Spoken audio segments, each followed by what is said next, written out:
네, 세계를 만나는 시간 나우 함께하고 계시는 지금 시각 9시 39분 50초 막 지나고 있습니다. 이번 코너는 뉴스를 움직이는 인물 후입니다. 김민아 칼럼니스트, 오늘은 전화 연결로 뵙도록 하겠습니다.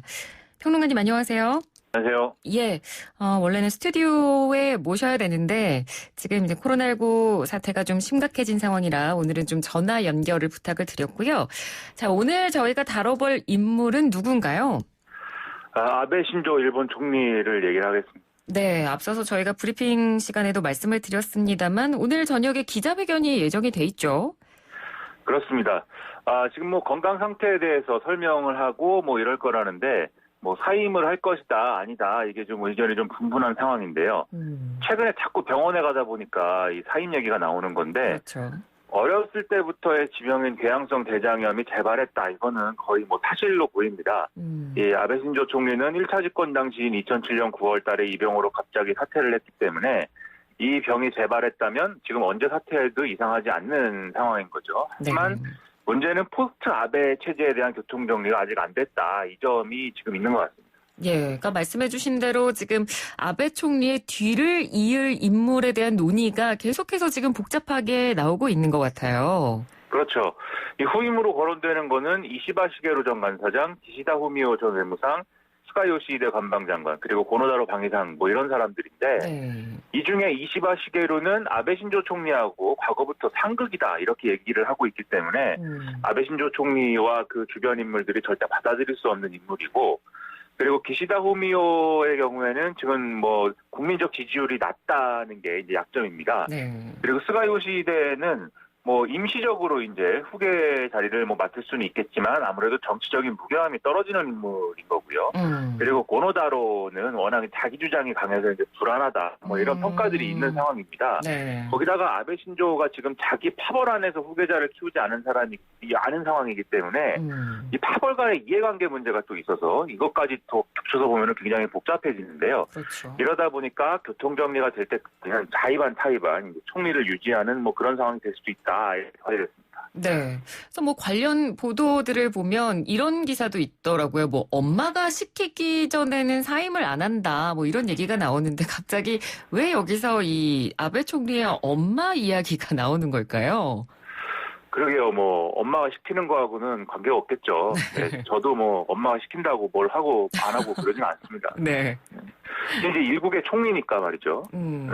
그러니까 뭐 이렇게 뭐 엄마의 그 의견은 중요하지 않을 것임에도 불구하고 이런 얘기가 나오는 것은 아베 신조의 집안이 워낙 정치 명문가다 보니까 네. 이 모친도 보통 사람이 아니기 때문에 그래서 이제 나오는 얘기인 겁니다. 네. 그러니까 아베 신조의 외조부가 기시노부스케 전 총리인 거는 뭐 익히 알려진 얘기죠. 그리고 모친은 이 사람이 이제 딸인 거고요. 네. 그리고 기시노부스케 동생도 사토 에이사쿠 전 총리이기 때문에 여기까지만 따져도 벌써 집안의 총리가 2명입니다. 이제 형제가 성이 다른데 이것은 이제 서로 이제 뭐 양자로 가고 뭐 이런 상황이 되면서 이제 성이 달라진 거고요. 네. 그리고 아베 신조의 아버지 아베 신타로는 다케시타 노보로 정권에서 자민당 간사장 자리까지 올랐기 때문에 이때는 이제 차기 총리다 뭐 이렇게까지도 평가할 수 있는 상황이었는데 네. 1988년에 리크루트 사건으로 다케시타 정권이 무너지면서 부패 정치인으로 찍혀서 이제 낙마를 이제 하는 그런 상황이 됐죠. 네. 그리고 나서 바로 1990년에 췌장암 선고를 받고 1991년에는 사망을 해서 정치인으로서는 별로 끝이 좋지 않았거든요. 그러니까 이러다 보니까 이제 이게 아베 신조가 아버지보다 외할아버지를 따르는 이유 중에 하나가 된 것 같고 그런 맥락이 있다 보니까 이 모친 얘기가 나오는 것 같습니다. 그렇군요. 자, 그러면 이제 아베 신조의 정치적 인생도 저희가 한번 돌아볼 텐데 정계 입문은 어떻게 하게 됐나요? 이 미국에 유학을 갔다 온 다음에 고베제강이라는 회사에서 이제 사회생활을 시작을 했는데 그러다가 1982년에 부친인 아베 신타로 당시 외무상의 비서로 이제 정계에 발을 들이게 됐습니다. 그러다가 1993년에 이 아베 신타로가 사망한 이후에 지역구를 이어받아서 중의원에 당선이 되는데요. 뭐 일본 정치인들은 대개 이런 사례가 많죠. 아버지가 정치인이어서 지역구 세습받아서 자기들이 정치인이 되는 그렇죠. 뭐 그런 전형적인 케이스입니다. 네. 그리고 이후에 2000년 모리요시로 내각에서 고이즈미 주니치로가 추천을 해서 당시에 이제 내각 관방 부장관을 맡았는데 아베 신조가 1954년생이니까 이때가 우리 나이로 불과 47세여서 네. 이때도 이제 파격적 발탁이다 이런 얘기가 나왔었습니다. 그리고 2001년 고이즈미 집권 이후에도 이 직책은 유지가 됐는데 이때부터 뭔가 선대 후광을 벗어나서 이제 유명세를 좀 타기 시작했습니다. 그렇군요. 그러니까 본격적으로 유명세를 타기 시작한 계기가 있었나요? 2000년대 초반에 북핵 문제가 이제 심각해지면서 동아시아 국제정치 무대에서 일본이 이 북한과의 관계가 없기 때문에 좀 역할이 축소되는 이런 국면이 왔는데요. 그래서 이런 국면을 타개하기 위해서 고이즈미 총리는 이제 어떤 북일 수교 이런 것들이 필요하다고 봐서 북일 정상회담을 좀 추진을 했었습니다. 네. 그리고 당시 김정일 북한 국방위원장도 여기에 호응을 해서 2002년에 고이즈미의 방북이 이제 이루어졌는데요. 이때 양국 간의 가장 큰 현안은 이제 북한이 1970년대부터 1980년대까지 일본인들을 납치해간 이 사건이었습니다. 예. 이게 원래 쟁점이 아니었는데 이때 마침 이제 언론 보도가 추가로 나오고 하면서 일본 내 여론이 상당히 악화되는 그런 계기가 된 건데요. 아베 신조는 당시에 이런 분위기를 잘 읽고 북한과 좀 적절히 타협하려는 고이즈미 총리에게 원칙론을 강하게 이제 주장을 했습니다. 네. 그리고 일본 언론에 이런 사실이 굉장히 자세히 보도가 되면서 일본 국민들이 보기 때 저렇게 원칙적인 어떤 태도를 가진 정치인이 있구나 이렇게 생각해서 인기가 급상승하는 계기가 된 건데요. 네네. 2003년 9월 달에 고이즈미 총리는 이런 능력을 높이 평가했는지 당시 상관에 불과했던 아베 신조에게 자민당 간사장직을 맡기면서 또 한 번의 좀 파격 발탁을 이루게 됩니다. 그러니까 그렇게 좀 높이 평가하고 3선밖에 안 됐던 아베 신조에게 이렇게 간사장직까지 맡겼다는 건 이 고이즈미가 상당히 좀 많이 개인적으로 아꼈다 이런 느낌이 드네요. 그렇습니다. 이 고이즈미는 이 소속 자체는 당시에 주류파벌 소속이었는데 네. 그럼에도 불구하고 자민당을 부셔버리겠다 이런 이제 비주류적인 슬로건을 내걸고 총리가 된 인물이거든요. 그리고 집권 이후에도 이른바 이제 우정민영화 이런 것들로 대표되는 기성의 정치 질서를 좀 해체하는 것에 가까운 이런 개혁을 추진을 했었습니다. 예. 그러다 보니까 당내 기득권들은 당연히 여기에 반발할 수밖에 없었고요. 그러니까 고이즈미는 자기 편을 늘리기 위해서 그때까지 좀 정치적인 힘을 갖지 못하고 있었던 젊은 세대 정치인들을 요직에 막 등용하기 시작하고 이것에 반대급부로 기득권을 좀 밀어내는 그런 일들을 한 건데요. 네. 이렇게 새로운 인물들을 중용한 것이 고이즈미 총리의 또 브랜드인 타격의 일환으로 또 받아들여지는 이런 좀 좋은 효과도 있었습니다. 이때 이제 선두에 섰던 인물이 아베 신조였던 것이고, 네. 그리고 현재 차기로 유력한 인물로 꼽히는 이시바 시게루도 이제 이때 똑같이 중용된 인물인데요. 네. 그러니까 아베 신조가 총리 자리까지 가는 데는 고이즈미의 영향력이 결정적이었던 거고, 그래서 언론들은 이 고이즈미가 아베 신조의 정치적 스승이다 이렇게 평가하기도 하는 겁니다. 그렇군요. 그래서 아베 신조 총리가 2006년에 1차 집권을 하게 되죠.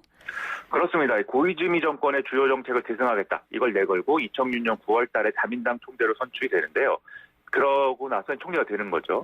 그 당시 52살이었기 때문에 2차 세계대전 이후에 이 일본의 최연소 총리 기록이다. 이렇게도 평가를 했는데요. 네. 문제는 시작부터 분위기가 좋지 않았다는 겁니다.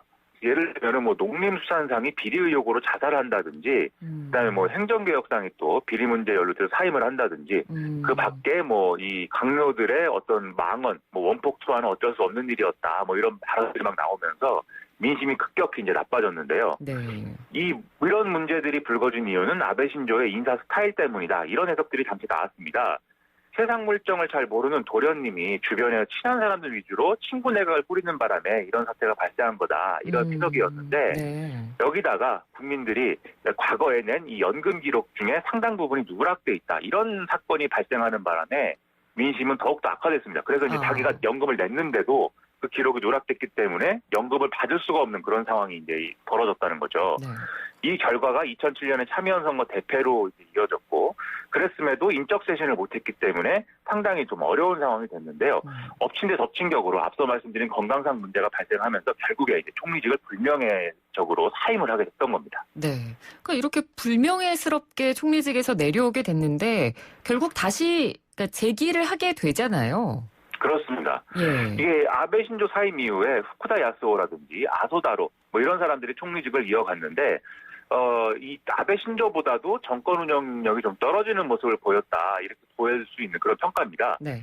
특히 아소다로 내각은 당시에 이제 글로벌 금융위기까지 겹치면서 거의 재앙에 가까운 상황까지 갔는데 당내 다수가 총리를 그만둬라 이런 분위기였는데도 아소다로 본인이 직을 유지하겠다고 고집을 피우는 막장 사태까지 갔었습니다.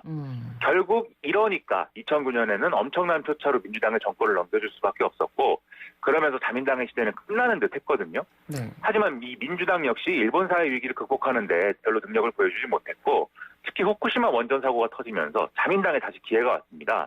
그래서 2012년에는 중의원 선거가 예상되는 시점에 그간 절치부심해왔던 아베 신조가 다시 이제 총재 선거에 출마해 승리하면서 정치적 재기가 이제 여기서 이뤄진 거죠. 예. 그때 당시에 선거에서는 어떻게 승리를 하게 된 건가요? 이 선거 구도가 아베 신조한테는 별로 유리한 구도가 아니었고 네. 이시바 시게루의 당선이 이때도 유력했었거든요. 그래서 1차 투표 결과가 이시바 시게루가 1등을 했고 아베 신조가 2등을 하는 결과가 나왔습니다. 네. 근데 자민당 총재 선거는 현역 의원들이 투표하는 부분이 있고 그다음에 지방조직 대표들이 투표를 하는 부분이 있는데 이 지방조직 대표들은 대개 이시바 시게루를 지지를 했지만 현역 의원들의 경우에는 그래도 정권을 운영해본 아베 신조가 정권을 맡는 것이 더 좋다, 우리에게 유리하다 이렇게 생각을 해서 결국 결선 투표 결과 아베 신조가 당선되는 이런 일이 일어났던 것이죠. 네. 그리고 이후 중의원 선거에서 자민당이 다시 정권을 되찾아오면서 아베 신조의 정치적 기반은 한층 탄탄해지고 완전한 부활을 이제 이뤘던 겁니다. 네. 그러니까 확실히 1차 집권 때에 본인이 이제 느꼈던 어떤 좀 약점이나 단점 같은 것들을 어느 정도 좀 개선하려는 부분을 2차 집권 때에서 좀 보여주는 모습도 있었죠. 그렇습니다. 이 총재 선거 때부터 아베 신조는 이 자기 주변 사람들을 중용했던 1차 집권 때와는 달리 사벌 간의 이해관계를 조정해서 지지 기반을 넓히는 방식으로 좀 전략을 달리하는 이런 모습을 좀 보였고 네. 그게 사실 지금까지 이어지고 있고요. 네. 그다음에 이런 식으로 당내 조직을 좀 틀어진 것과 동시에 예를 들면 아베노믹스라든지 이런 정책을 추진하면서 뭔가 지난 1차 집권 때와는 달리 좀 일을 잘하는 것 같다. 이런 이미지를 만드는 데 성공을 했습니다. 그러다 보니까 이제 1차 집권 당시에 부정적인 이미지를 기억하고 있던 사람들도 평가를 달리하기 시작했던 건데요. 이를 기반으로 해서 총리 관저의 권한 강화와 개헌으로 대표되는 보통국가화 이런 것들을 추진을 하면서 뭔가 책임을 지는 그런 총리이다. 이런 모습으로 각인된 것이 또 사실이었습니다. 네. 그러면서 이제 정말 이제는 뭐 역대 최장수 총리로 기록이 되게 됐습니다만 지금 상황에서의 아베 총리의 모습을 보면 뭐 지지율이라든지 대중적인 인기라든지 뭐 예전 같지 않은 것 같아요. 그렇죠. 일단 역대 최장수 총리로 너무 오래 재임했기 때문에 좀 피로감이 다들 있는 상황이고요. 예. 그다음에 일본인들의 경우에는 정치인들이 자본, 관료 이렇게 결탁을 해서 스스로 배를 불리고 있다. 이런 식의 정치 불신을 굉장히 강하게 갖고 있습니다.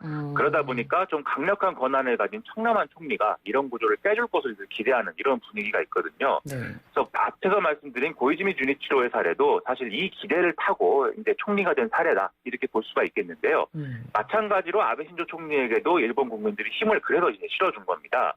하지만 모리토모 스캔들이라든지 가케어건 스캔들 그리고 벚꽃을 보는 모임 논란 이런 것들을 보면은 결국 이렇게 국민들이 힘을 실어줬음에도 자기 자신을 위해서 권력을 쓰고 있다. 이런 인상을 주게 된 거죠. 네. 그래서 이게 여론 악화의 결정타가 지금 되고 있는 상황이고 그리고 아베 신조가 추진하는 개헌 그리고 보통국가화 이런 것도 일본 국민들 입장에서는 이거를 전적으로 찬성하지는 않고 하지만 굳이 이제 정권이 하니까 내버려뒀던 건데 시끄럽기만 하고 주변 국가 마찰만 생기고 성과가 없지 않습니까? 네. 그러다 보니까 이것도 부정적인 평가의 대상이 되고 있어서 이래저래 지금 시기가 문제이지 총리가 바뀌는 것은 좀 분명한 사실이 돼가는 상황인 것 같습니다.